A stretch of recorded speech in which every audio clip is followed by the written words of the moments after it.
singular, most important issue for Virginia's future, education. Thank you. Good morning, everyone. It is my pleasure to welcome you to this really important and exciting event. And whether you're joining us here in the governor's office or whether you're joining us online, we want to show our appreciation for you spending part of your day with us on this important topic. I also want to acknowledge that we have some really important people and leaders in the Commonwealth with us this morning.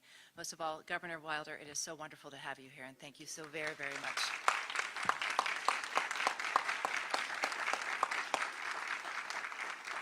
And I also want to acknowledge that we have Governors Allen and Governor McDonnell also joining us online. They both are traveling across the Commonwealth today, but governors, thank you for being with us today as well. And in the room, we also have two former Secretaries of Education, which are dear and near to me. So Secretary Gerard Robinson and Secretary Laura Fornash. So thank you.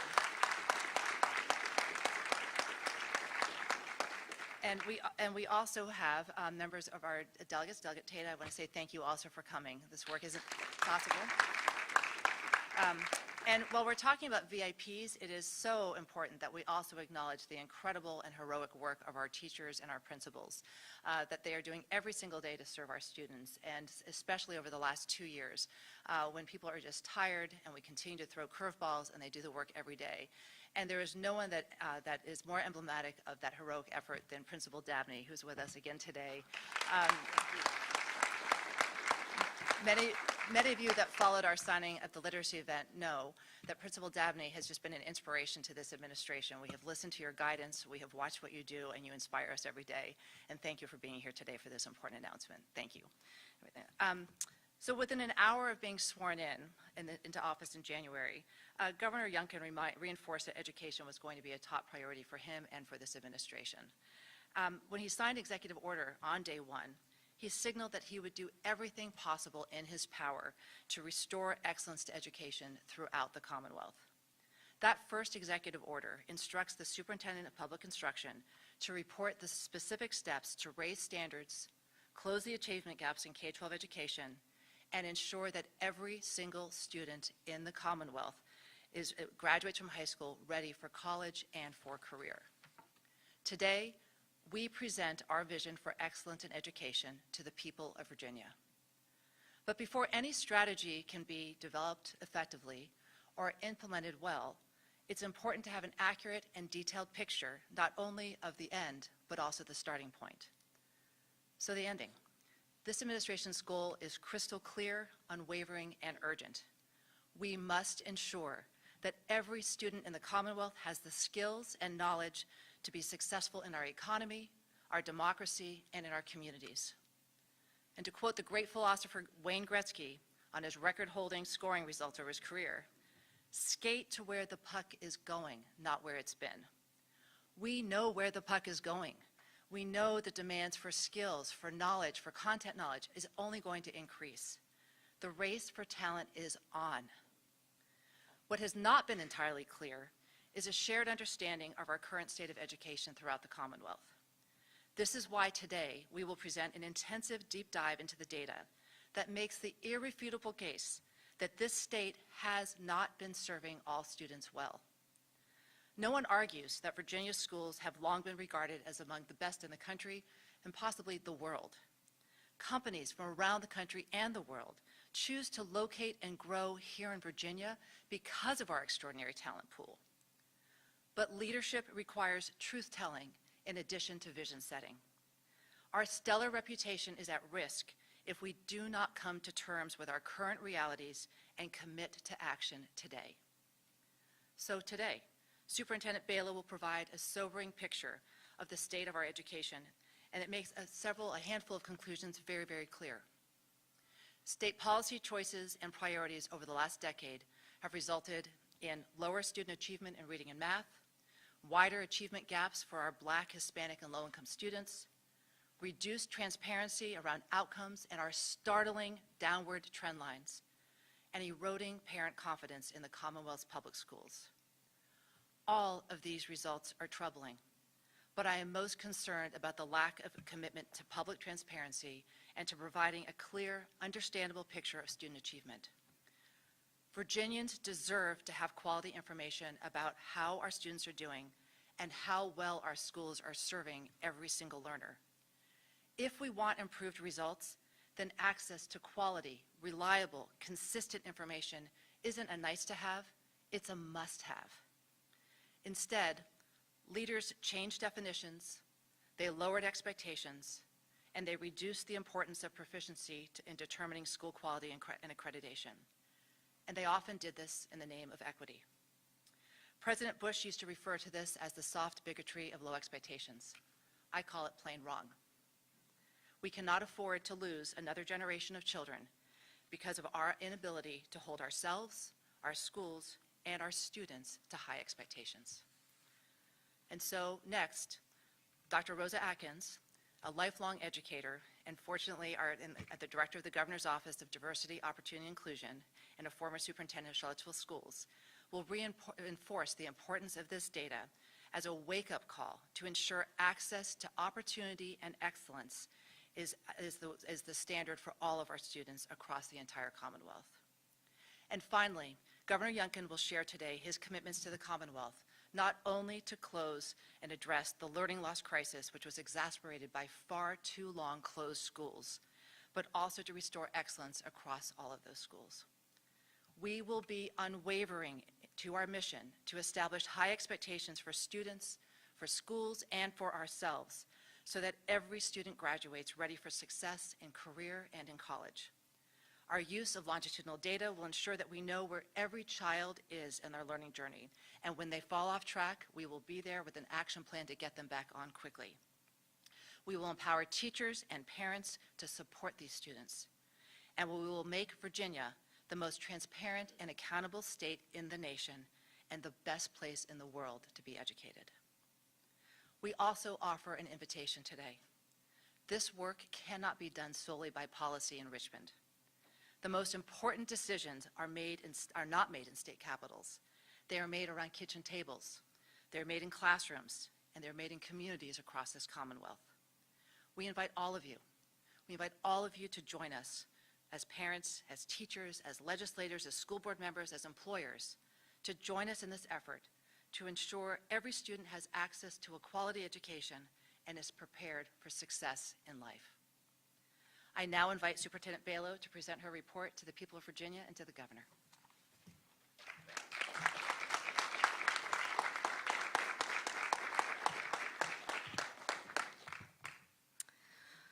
Welcome, and thank you so much, Secretary Gadara. I'd also like to acknowledge the executive leadership team from the Department of Education that's here. Thank you for your wisdom, thank you for your guidance, and thank you for your leadership. Since January 15th, I've visited multiple school divisions. I've talked with teachers, and I've built an understanding of the issues, and I've collaborated with leaders. I can tell you firsthand that there are heroic educators and leaders in every school and every community. They are making a difference with their continued work, and we will continue the work together. Tenets from today's report will ensure that we have a shared focus. Together, over the last few months, we have identified education priorities that need to be addressed but didn't make it into this report. They're still important, and the work continues beyond today. I have also reached out to many partners for advice and feedback on this report that we are releasing right now. And their contributions and criticisms hold great weight, and I am grateful for their dedication and for their partnership. As I've engaged in these conversations and reviewed the data, look for this, there we go. One thing is clear. The perception of how Virginia thinks that children are doing in school is different than the reality. Over time, we have become accustomed to a culture of sporadic sharing of data, lowered expectations for students, and declining student achievement. It has happened very gradually. Today's report signifies a new beginning to our work together. This report is a renewal of our shared purpose to focus on student achievement, high expectations, and opportunities for every student. I know teachers and education leaders across the Commonwealth are all up to the task. I know this because I've talked with many of you. Thank you for the work that you do. Thank you for the impact that you make. Your voice and your advocacy for students is key. Teachers, your lift continues to be tremendous. And as we release this report, many of you are administering SOL assessments. Thank you for your work and your dedication. And I can tell you we would not move forward if we weren't assured that you will stay at the helm, teaching students every single day. Over the next 4 years, my charge is clear. We need to move Virginia forward in a new direction with students at the forefront. Today, I share the story of Virginia education through data, and not just the good data, all of the data. For years, Virginia has moved the goalposts on things like accreditation requirements and proficiency cut scores on tests. This has created a narrative of student achievement that does not bear out when compared with scores on national assessments. Our accreditation system for holding schools accountable and driving school improvement is confusing and it's unhelpful. Scores from our state assessments are telling us that our students are much higher in proficiency than they actually are. For nearly a decade, something called the honesty gap has been calculated for each state. This is a term that is familiar to every state, and with it, it represents the difference between state assessment proficiency levels and proficiency levels on the National Assessment of Education Progress, or NAEP, sometimes called the nation's report card. For example, in 2019, Virginia's state assessments showed that 75% of fourth graders were rated proficient or higher in reading. However, the NAEP assessment scores from that same year show that only 38% demonstrated proficiency, a difference of 37 points. The honesty gap is even wider for our Black and Brown students. 71% of Black fourth grade students demonstrated proficiency on the 2019 Math SOL test, compared to 26% on the NAEP. For Hispanic students, the gap was 77% on the SOL test compared to 36% on NAEP.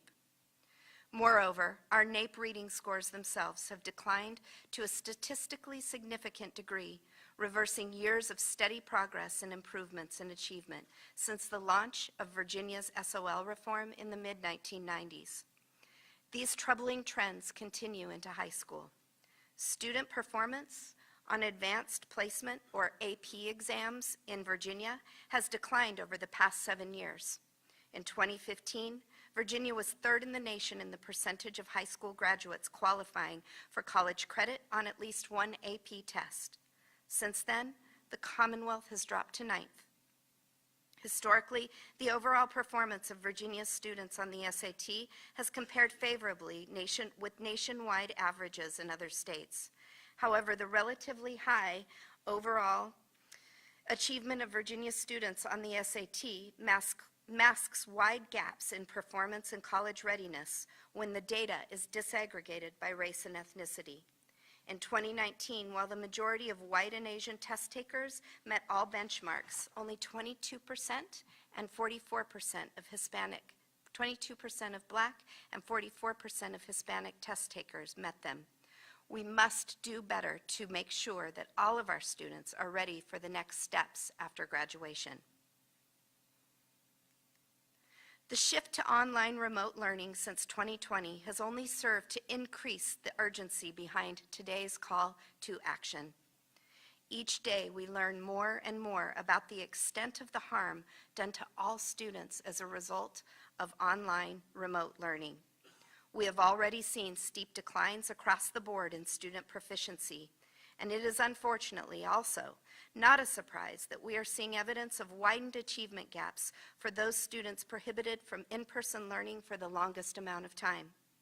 In fact, the average high-poverty school that remained remote for the 2021 school year lost so much learning that a year of high-dosage tutoring would still fail to recover the learning loss. Let's shift to literacy and reading, especially in the early grades. The story of widening achievement gaps continues. 42% of Virginia's second graders scored below reading benchmarks on the state's early reading assessment called PALS in the fall of 2021. we will likely see that many of these students are still below proficiency benchmarks today. The story for Black students, Hispanic students, and low-income students is even more disheartening.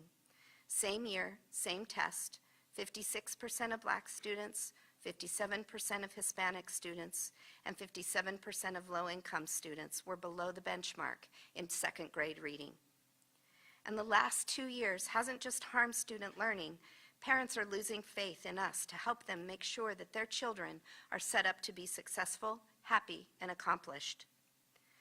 These concerns are warranted, and for the 2021 school year, the parents of nearly 60,000 school-age children chose to teach their kids at home, increasing the number of homeschool students by 56% over the 2019-2020 school year. Data are showing us that a large number of those students did not return to public schools for this school year, and that the trend to homeschool began long before 2020. We have a deep responsibility to harness this moment in order to restore faith in our educational institutions and repair the relationships between families and our schools. I'm not only here to tell you about what's happened in the past, what so many of you have experienced and witnessed yourselves. I'm also here to talk about what's next. So let's shift to the future. We are going to make sure that every student in Virginia has a chance to achieve, a chance to realize their full potential. The underlying framework for our work moving forward is a set of principles that represents a new approach to education in the Commonwealth. In today's report, we have told the story of Virginia education through the data. Now, we talk about the way forward. I come to you today with a real sense of urgency and concern for all of our students across the Commonwealth. I hope you join me not just in sounding the alarm, but in identifying, advocating, and knocking down barriers in the way of achieving the goals that we've set. In the 1990s, Virginia responded to low NAEP scores with a bipartisan push for high expectations and high standards. This effort continued into the 2000s, and Virginia schools and students rose to the challenge, making Virginia one of the top education states in the country. Our aim, our goal, is to once again rise to this challenge and be nothing less than best in class, best in the nation. We've done it before, and we'll do it again. It is now my pleasure to introduce to you my colleague, my friend, Acting Chief Diversity, Opportunity, and Inclusion Officer, Dr. Rosa Atkins.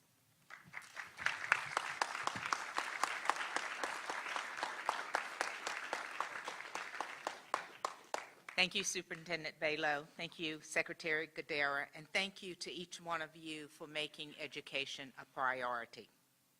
Now, to the 132 school superintendents and over 89,000 teachers and many other leaders and staff in the Commonwealth educational system, I say thank you. You inspire us with countless examples of dedication, perseverance, heroic work, and accomplishments. For many, the desire to be an educator stems from the opportunity to profoundly impact the lives of young people, to help shape the future of individuals and communities. As a more than 30-year-long educator and past superintendent in Charlottesville, I have witnessed the passion, care, an enormous level of professionalism and expertise you bring to the school division and classrooms each and every day.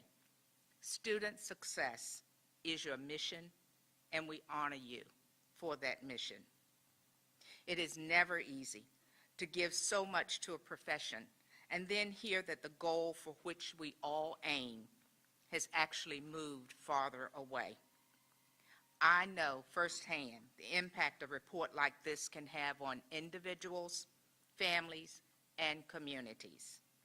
It is hard, but we owe it to our learners to listen and to act upon the truth. In reading and math, the gap between student proficiency scores on state assessments and grade level proficiency benchmarks on NAEP is growing for all students, and more rapidly and wider for Black and brown students. Even with our best efforts, these already existing and growing gaps for Black and brown students have been exacerbated by the COVID-19 disruptions. The need to act is clear and the urgency evident. As we make decisions about the reading and math performance and needs of our Black and brown students, let us not fail to embrace that we have a powerful potential in our students, and we must have the courage to change old ideas and practices so that we may direct the power toward good. In the last will and testament of Mary McLeod Bethune, she pronounced a sacred responsibility to our young people. We must never discourage them from aspiring to greatness by lowering standards or measuring progress by a ruler that is too short. Equity is not lowering expectations. Equity is giving all learners what they need to meet high expectations and being transparent and accountable to those results. Equity is empowering all parents, regardless of background or income, with the knowledge and ability to make choices for their children. Equity is giving the learners who need the most help access to the best teachers and rewarding that great teaching. Equity is ensuring all learners are safe and welcomed at school, and that no child is discriminated against or taught to discriminate. Equity is opportunity. Our education system must believe in all children and their ability to achieve excellence. These are the truths that will guide us as we face the concerning data in this report together. I am confident that my fellow superintendents will reflect on this report and use it as a call to action in their communities and schools. Governor Youngkin's administration is here to walk alongside you as we take steps to address achievement gaps among Black and brown students and inadequate transparency and accountability. Governor Youngkin has made high standards and excellence for all students a centerpiece of his administration. I know he is committed to doing what is best for all of our learners. Join me in welcoming Governor Glenn Youngkin.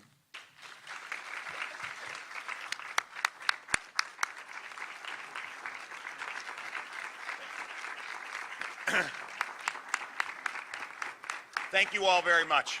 Thank you. Dr. Atkins, thank you for those inspiring words. And it is extraordinary to have you part of the team. And we deeply value you. Thank you. Today is not just consequential. Today is a moment in time for all of us to recognize we must change direction. We are not serving all of Virginia's children, and we must. We want to be the best in education. We should be the best in education. And the data that is compiled and shared with you today suggests that we have a lot of work to do to be the best. And beyond that, the trends have been heading in the wrong direction. And so we know that if we want to be the best, we have to change those trends and take bold steps forward. Parents across the Commonwealth spoke loudly last year. They want us to restore excellence in education. They want to give their children best-in-class opportunities. And that is what we're all here to do. You know, each child gets one shot at an excellent education. One chance. And we have a responsibility to do everything that we can to make sure that that child has the best chance. The alarming data points that our state superintendent of schools just shared with us really do make it clear that we are not doing what we need to do to provide every child that best chance. The significant lowering of expectations, the lack of transparency with data, the weak accountability for these results, that all ends today. Partnering with parents, partnering with students, partnering with teachers, with school division superintendents, members of the General Assembly, and so many others that are here today or joining us online, we must lock arms and march together in order to get Virginia's educational system moving in the right direction. We cannot know where we're going unless we know where we're starting. And where we're starting is not where we thought we were. Now let me be clear. We use the words "our commitment," and we do not use those words lightly. And they are underpinned by 7 principles that we together will use to guide our path. These 7 principles reflect this commitment. And let me be clear. A commitment is a commitment.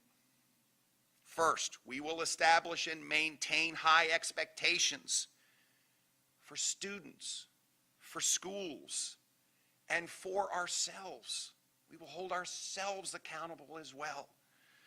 This is about raising the ceiling and the floor, not lowering the ceiling. We need to close the honesty gap. We must have best-in-class standards in history, in math, in reading, and in science. And in partnership with the General Assembly and educators, engaged stakeholders, we've already begun the work.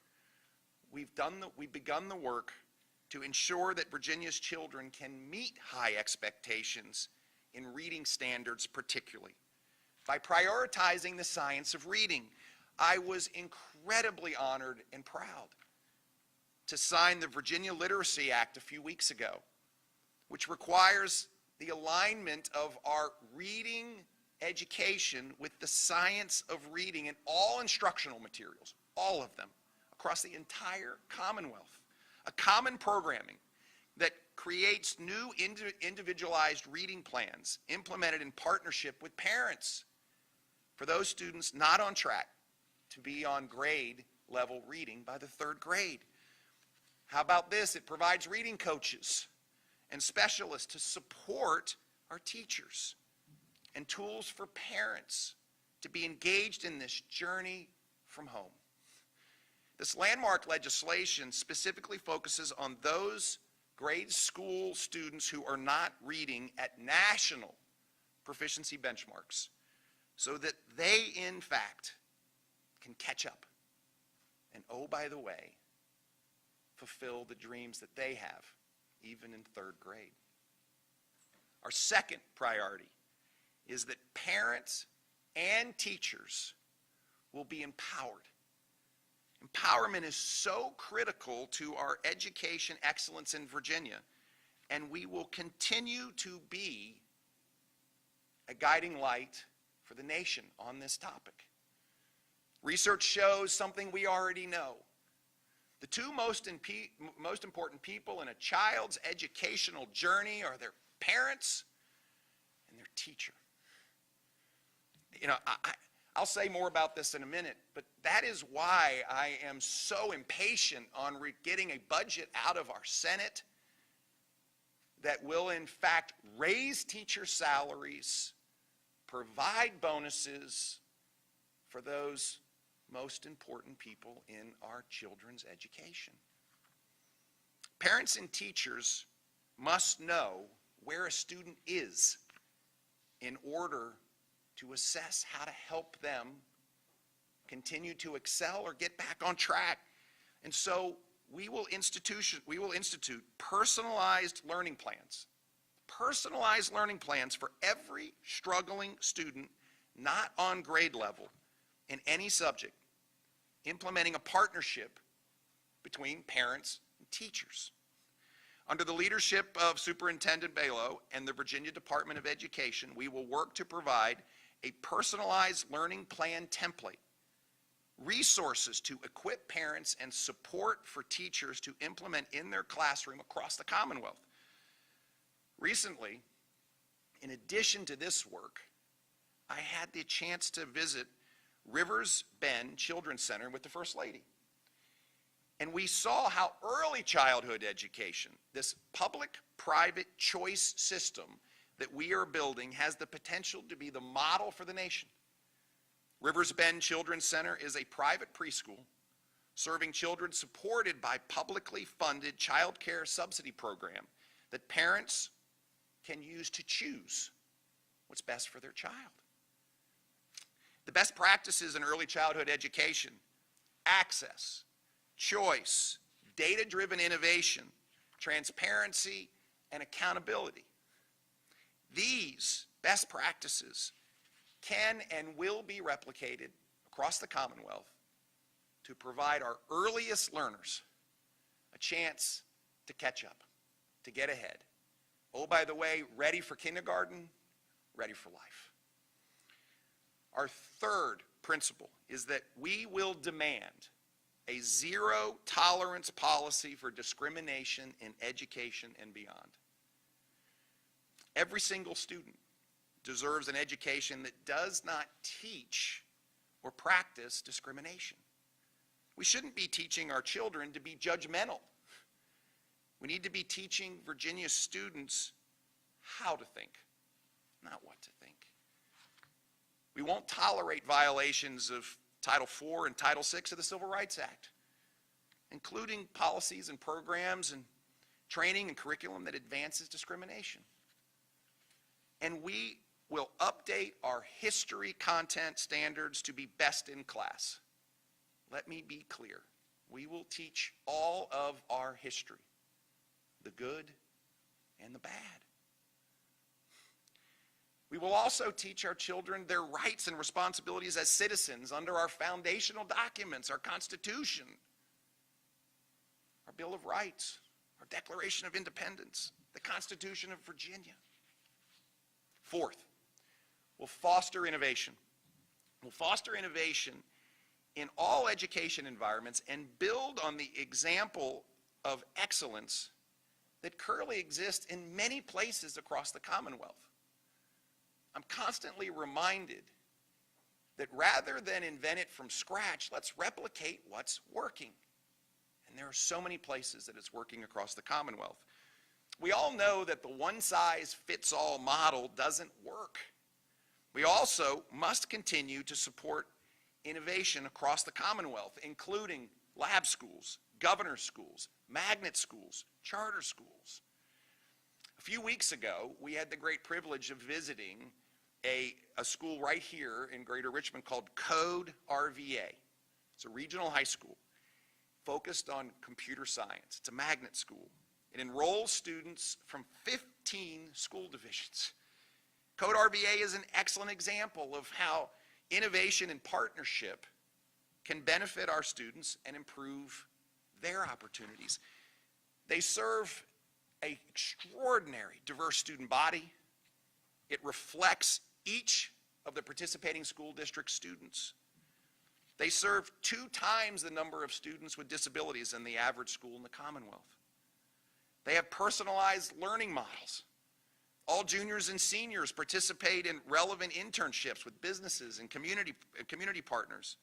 Nearly a third of the students at Code RVA graduate with an associate degree in computer science. By the way, this school is available to all students in those 15 school districts. So we remain committed committed to our goal to support the launch of 20 new lab schools, including computer science, across the Commonwealth. Virginia's parents, students, and teachers have not had a clear picture of the academic performance of their students and their schools, and this will change. Brings up our fifth priority. We will be the most transparent and accountable state in the nation. If you are fully accredited in Virginia as a school, that should mean that we are truly preparing the students who go there for the demands of the workplace and beyond. Working with the State Board of Education, we will revise the standards of accreditation to ensure that schools earning full accreditation meet this basic standard of excellence that I think we've taken for granted.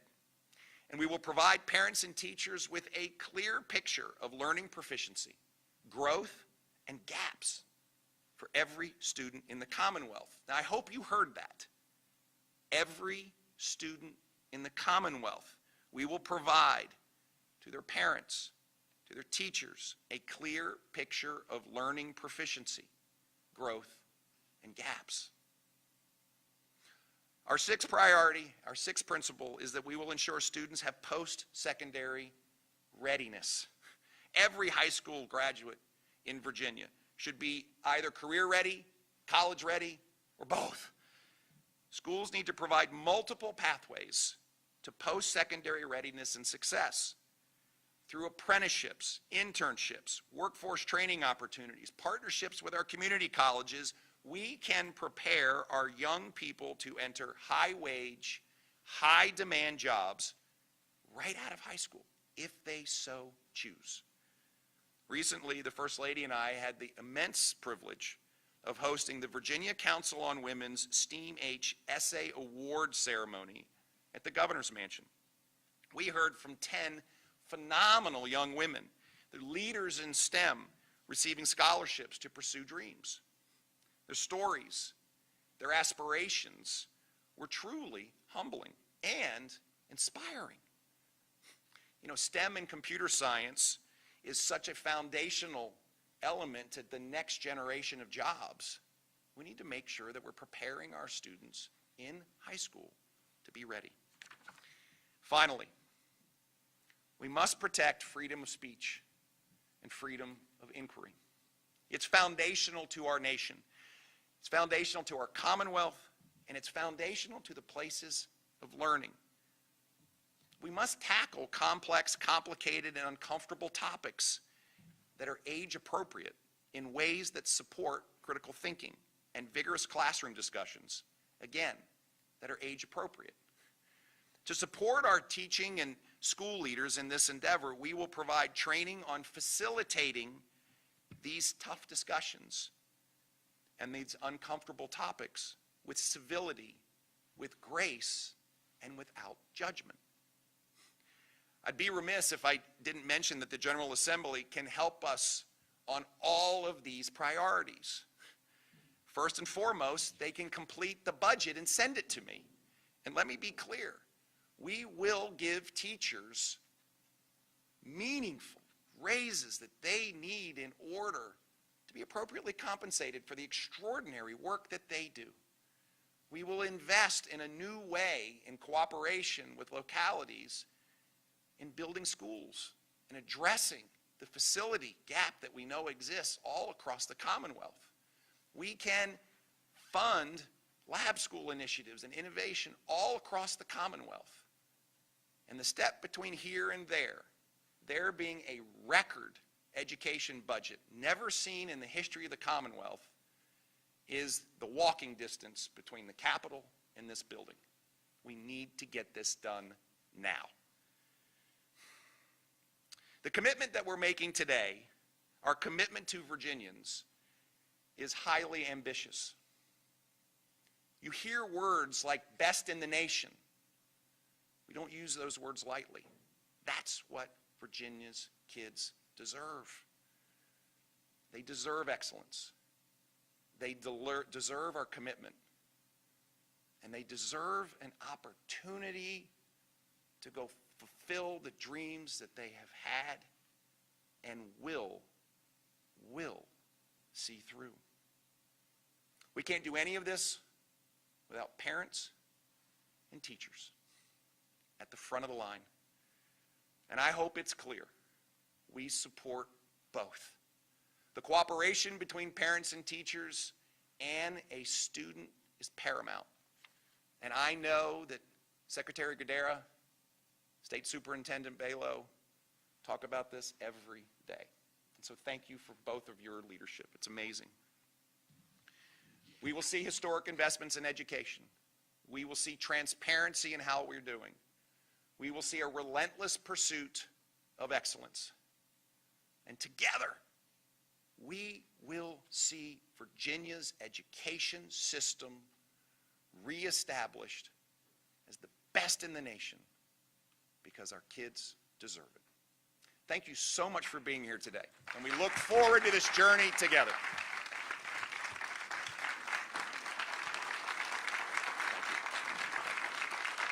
Bless you. Bless you. Thank you all very, very much. Thank you.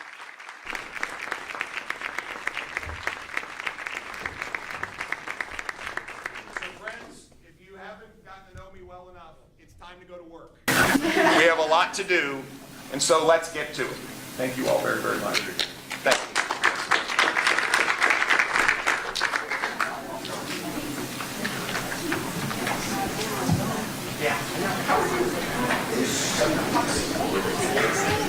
Yeah.